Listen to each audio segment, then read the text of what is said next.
લીંબડીમાં ગણેશ ઉત્સવ સમિતિ લીંબડીના કાર્યકરો દ્વારા સર્વ પિતૃ મોક્ષાર્થે શ્રીમદ ભાગવત સપ્તાહ જ્ઞાન યોગનું આયોજન કરવામાં આવ્યું હતું। આ પ્રસંગે લાલદાસ બાપુ ખાસ ઉપસ્થિત રહ્યા હતા। આ ભાગવત સપ્તાહનો મોટી સંખ્યામાં લોકોએ લાભ લીધો હતો। કાર્યક્રમને સફળ બનાવવા માટે ધર્મેન્દ્ર ત્રિવેદી, નિલેશ સોની, ઘનશ્યામ સોની, વનરાજસિંહ ડોડિયા ખાસ ઉપસ્થિત રહ્યા હતા। આ બાબતે વધુ વિગતો મહંત લાલદાસ બાપુએ આપી હતી। અહેવાલ દીપકસિંહ વાઘેલા, લીંબડી।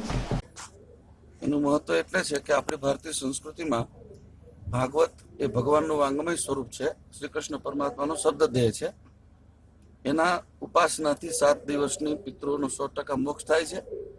આઝાદ ચોક ગણેશ મંડળ દ્વારા આયોજન કર્યું છે। આખા ગામના સર્વ પિતૃઓના મોક્ષાર્થે આયોજન થયું છે અને લીંબડીની હંમેશા પરંપરા છે, કોઈ પણ કાર્ય હોય તો સમાજ માટે હોય, રાષ્ટ્ર માટે હોય, દેશ માટે હોય, અને આવું દિવ્ય ભવ્ય આયોજન એના માટે મારી પણ શુભકામના કરું છું। આપણા શાસ્ત્રો, પુરાણો અને વેદોએ પણ સંમતિ આપી છે કે ભાગવતનું 7 દિવસનું અનુષ્ઠાન કરવાથી 100% 71 પેઢીના પિતૃઓનું તર્પણ થાય છે।